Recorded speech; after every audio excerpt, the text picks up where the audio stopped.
You've been, I would say, a kind of vocal opponent of charter schools, but the governor has been a proponent of charter schools, and I want to know what is at the heart of your opposition to it, because there seems to be a momentum to give tax cuts to corporations for corporate scholarships that go to charter schools or private schools. What's at stake here? Well, you're right about the breaks that are given to corporations. But just remember that the vast majority of the children in this state are educated in traditional public schools. The more money that you move away from those schools, the less there's available to educate the masses. There's a difference in criteria and the accountability that these schools have to go through.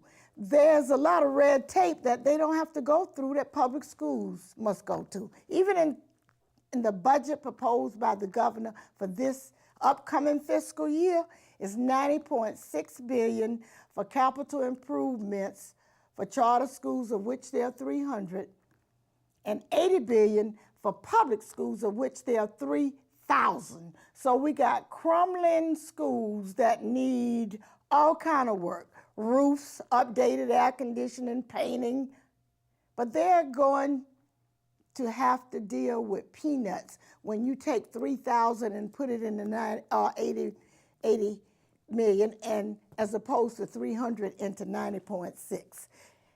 They don't have to have the same certifications. The rules are different for charters and private schools.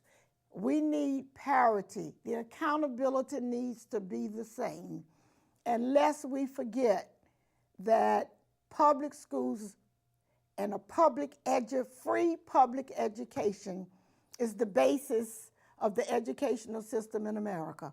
And the vast majority of our children are educated in public schools. So we don't need to steal all of the money away, such as what we're doing. Even if they leave the school, the money still stays with the private or the charter school if they decide to leave in the middle of the year and go back to public schools. So it's an impact economically, dollar-wise, and criteria-wise that we need to deal with. It is just not fair.